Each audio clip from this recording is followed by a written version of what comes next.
Er liepen een protte sentimenten voorafgaand aan de wedstrijd en dan benamen bij de Emmenaren. Want er staan twee oud-Harkemasse boyspelers onder contract, Anton Jongsma en Dennis Loer. En boven dat spelen Bas Hooiveld en Erik Eleveld van WKE takamseizoen op de Bosk en zij treffen dus haar nieuwe club. 20 minuten onderwijs en nog net al te volle sjoen van beide kanten.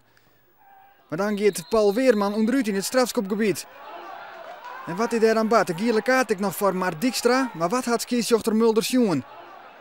Nou, dat liep het toch net al te vol aan de hand en dus een omstreden strafschop voor WKE. Maar wel een goal, 1-0 via Jan Hooiveld. Krijgt voor het skoft. We zitten al in de blessuretijd en we kunnen concluderen dat het een stream in de eerste helft is van de boys. Misschien nog wel een kans via Skokker, maar de bal wordt uiteindelijk van de line hellen. En zo komt WKE eruit en bloedt het 1-0 bij het skoft. Maar het is een minnenwedstrijd van de boys. Zocht ek Henk de Jong, de oud-trainer.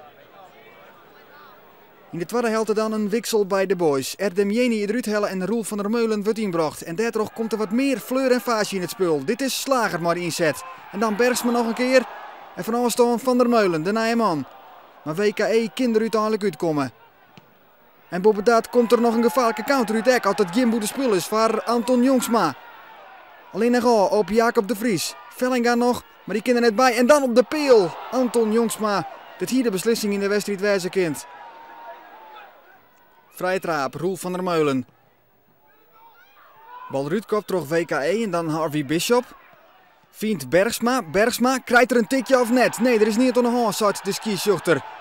En dan de reactie van Almar Doek. Ja, die had een slaande beweging in hoes. Tjinoer Arjen Bergsma. En wat had de skisjochter en zijn assistent ervan jongen? Hij gaat op ziek, de skisjochter naar Doek en loekt dan de rode kaart. En dus moet WKE verder met 10 man. Doek kind er net bij. En er is echt net al te vol aan de hand. Maar Almar Doek krijgt dus wel de rode kaart. En dan een wissel. Peter van der Slot komt erin bij WKE. Wat omzettings in het veld.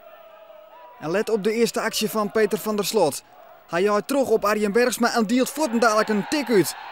En ook dat had scheidsrechter Mulder sjoen en een rode kaart voor Peter van der Slot. Hij zit nog geen minuut in het veld, had geen bal rekken en kan al weer douchen. Zo komt WKE binnen 3 minuten man 9 man op het veld te staan. Harkemasse boys, maar nou zien laten dat er een protte voetbal in de ploeg zit. Want 2 maal meer, dat moet uitspelen worden. Barto op de peel en dan de rebound voor René van der Wij en daar is de 1-1. En zo komt Harkemasse boys heel vlug naar die 2 rode kaarten van WKE op Liekense hechten. Bishop op Barto. Die vindt op een ei. René van der Wij. Verjochting verloren en het is 2-1 voor Harkemasse boys. En zo kantelt de wedstrijd volslaan in het voordeel van de boys. Keeper Beukenveld is kansloos dat het schot van Rjochting verloren wordt. Blessuretijd intussen en nog 1 keer de uitval van Harkemasse boys. Jimbo de spul voor Oebele Skokker onder de rechterkant. Oebele Skokker 1-9 met Beukenveld en dan prikt de bal keurig in de vierde hoeken. Een echte goal voor Oebele Skokker. 3-1 en dan kan het net meer mis. Prima aanmaken terug Oebele Skokker. En dan is het dus een fight. Voor de 4e keer in de clubhistorie wint Harkemasse boys de Noordelijke beker.